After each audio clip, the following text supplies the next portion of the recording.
Hi ಸ್ನೇಹಿತರೆ, ಎಲ್ಲರಿಗೂ ನಮಸ್ಕಾರ. ನಾನು ನಿಮ್ಮ ಕಾವ್ಯ. ಸೊ ಇವತ್ತು ಮತ್ತೊಂದು ಹೊಸ ಪ್ರೊಫೈಲ್ ಜೊತೆಗೆ ನಾನು ನಿಮ್ಮ ಮುಂದೆ ಬಂದಿದ್ದೇನೆ. ಪ್ರೊಫೈಲ್ ತುಂಬಾನೇ ಚೆನ್ನಾಗಿದೆ, ನಿಮಗೂ ಕೂಡ ಇಷ್ಟ ಆಗುತ್ತೆ ಅಂತ ಅನ್ಕೊಂಡಿದ್ದೇನೆ. ಹಾಗಾಗಿ ಎಲ್ಲಿಯೂ ಕೂಡ ಸ್ಕಿಪ್ ಮಾಡದೆ ಕೊನೆ ತನಕ ನೋಡಿ. ಬನ್ನಿ ಮೊದಲು ಇವರ ಪರಿಚಯನ ಮಾಡಿಕೊಳ್ಳೋಣ. ಇವರ ಹೆಸರು ಬಂದು ಭಾವನಾ ಅಂತ. ಊರು ಕಡೂರು. ವಯಸ್ಸು 33 ವರ್ಷ ತುಂಬಿದೆ. ಗಂಡ ಸಂಬಂಧ ದೂರವಾಗಿದೆ. ಕೆಲಸ ಗೃಹಿಣಿ.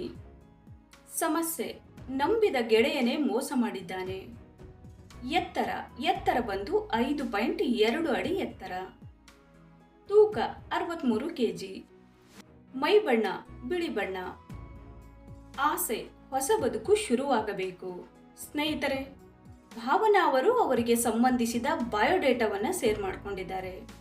ಅನುಭವಿಸುತ್ತಿರುವ ಕಷ್ಟಗಳು. ಹಳೆ ಹುಡುಗನ ಮೆಸೇಜ್ ನೋಡಿ ಗಂಡ ಬಿಟ್ಟಿದ್ದಾನೆ.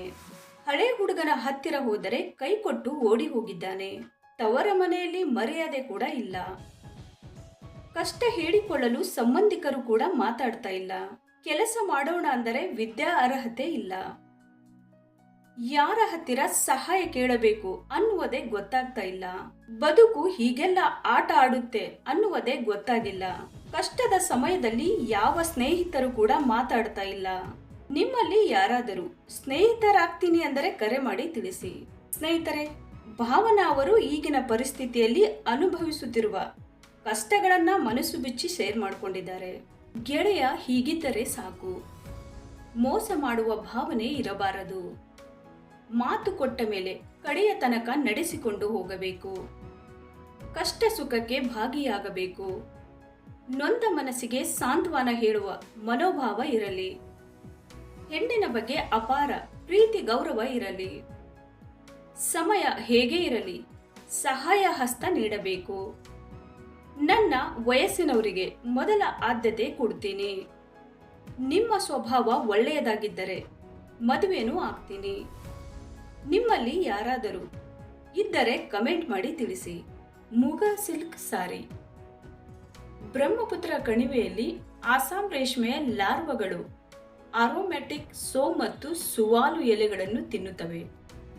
ಮೂಗ ರೇಷ್ಮೆಯನ್ನು ಬ್ಲೀಚಿಂಗ್ ಮಾಡಿದ ನಂತರ ಬಣ್ಣ ಮಾಡಬಹುದು.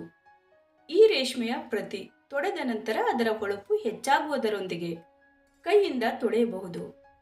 ಮೂಗ ರೇಷ್ಮೆ ಇತರ ಆಸಾಂ ರೇಷ್ಮೆಗಳಂತೆ ಸಾರಿಗಳು, ಮೇಖಲಾಗಳು ಮತ್ತು ಚಾದರ್ಗಳಂತಹ ಉತ್ಪನ್ನಗಳಲ್ಲಿ ಬಳಸಲಾಗುತ್ತದೆ.